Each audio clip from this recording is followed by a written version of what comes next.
ఐశ్వర్య రాయ్ నా తల్లి అని చెప్పేసి ఏపీకి చెందినటువంటి ఈ కుర్రాడు ఇప్పుడు సోషల్ మీడియాలో హల్చల్ చేస్తూ ఉన్నాడు.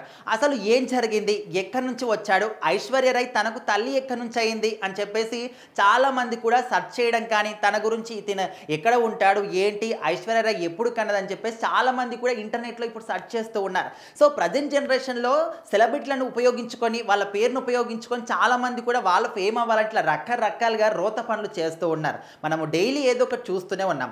అదే కొంతమంది అంటే వాళ్ళ మీద కేసులు పెడుతూ ఉన్నారు. కొంతమంది కోర్టు మెట్లు ఎక్కుతూ ఉన్నారు. రకరకాలుగా వాళ్ళకి తోచిన విషయాలు చేస్తూ ఉన్నారు. సో ఇప్పుడు ఏపీకి చెందినటువంటి ఈ కుర్రాడు ఏం చెప్తున్నాడంటే, ఐశ్వర్య రాయ్ నా తల్లి. అప్పుడెప్పుడో 15 ఏళ్ల క్రితమే నాకు జన్మనిచ్చింది అని చెప్పేసి చెప్తున్నాడు. అంటే ఇక్కడ లండన్‌లో, అది కూడా లండన్‌లో ఐవీఎఫ్ టెక్నాలజీ ద్వారా నన్ను కన్నది అని చెప్పేసి చెప్తున్నాడు. దానికి సంబంధించినటువంటి ఆధారాలు కూడా చూపిస్తూ ఉన్నాడు. ఆధారాలు అంటే ఏదో డీఎన్ఏ టెస్ట్ అట్లాంటివి కాదు. ఒక ఫోటోని చూపించి, ఈ ఫోటోలో ఉన్నది నేనే, తను నన్ను ఎత్తుకుంది, అప్పట్లో ఐవీఎఫ్ టెక్నాలజీ ద్వారా లండన్‌లో నాకు జన్మనిచ్చింది అని చెప్పేసి చెప్తూ ఉన్నాడు. సో మరి ఇదంతా కూడా జస్ట్ ఫేమ్ కోసం అని చెప్పేసి చాలామంది కూడా క్లియర్‌గా అర్థమైపోతుంది. కింద కామెంట్లు కూడా పెడుతున్నారు.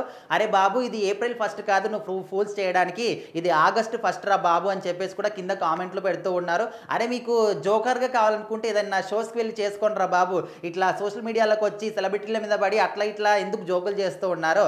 దాని ద్వారా నీకు కూడా నవ్వు వస్తుందో లేదో కానీ మాకు మాత్రం ఫుల్‌గా నవ్వొస్తుంది, జోకులు ఆపండి రా బాబు అని చెప్పేసి కూడా రకరకాలుగా కింద కామెంట్లు పెడుతూ ఉన్నారు. అండ్ ఆల్రెడీ మనందరికీ కూడా తెలుసు ఐశ్వర్య రాయ్ ఎవరిని పెళ్లి చేసుకుందో. సో మరి అక్కడ వాళ్ళిద్దరికీ ఆరాధ్య అనే పాప కూడా ఉంది. ఈ మధ్య కాలంలో కొంచెం విడాకులు తీసుకుంటారని చెప్పేసి కూడా కొంచెం న్యూస్ అయితే బయటకు వస్తుంది. బట్ ఎప్పటికప్పుడు వాళ్ళైతే ఆ న్యూస్ని ఖండిస్తూ ఉన్నారు. మేము కలిసే ఉన్నాము, కావాలంటే మా ఫ్యామిలీ ఫోటో చూడండి, వాళ్ళిద్దరు కలిసి చాలా మటుకు మనం ఫొటోస్ కూడా చాలా చూసాం. వాళ్ళు ఇక్కడ విదేశాలకు వెళ్తున్నప్పుడు కావచ్చు, ఆ ఫొటోస్ చూడడం కావచ్చు, వాళ్ళు మేము ఎప్పుడు కలిసే ఉంటాం రా బాబు, ప్రేమించి పెళ్లి చేసుకున్నాం, ఎందుకు విడిపోతామని వాళ్ళంటే స్వయంగా వాళ్ళే చెప్పినప్పటికీ కొంతమంది మీడియా వాళ్ళు మాత్రం నమ్మట్లేదు. లేదు, డెఫినెట్లీ మీరు విడాకులు తీసుకుంటారు అంటే వాళ్ళ మీద వాళ్ళకున్న నమ్మకం కన్నా వీళ్ళకి ఎక్కువగా నమ్మకం ఉందన్నట్టు, వాళ్ళు విడిపోతారని చెప్పేసి. సో అప్పట్లో అంబానీ ఫ్యామిలీలో పెళ్ళికి వెళ్ళినప్పుడు కూడా ఐశ్వర్య రాయ్ ఒకతే సపరేట్గా వెళ్ళింది, వాళ్ళ ఫ్యామిలీ ఎంబట లేదు. అండ్ అమితాబ్ బచ్చన్ కూడా అప్పట్లో అన్ఫాలో చేశాడు. ఇట్లా రకరకాలు చాలామంది అనుకుంటూ ఉంటారు కానీ వాళ్ళు మాత్రం ఎప్పుడు కలిసే ఉంటారు, ఇది అందరికీ తెలిసిందే. బట్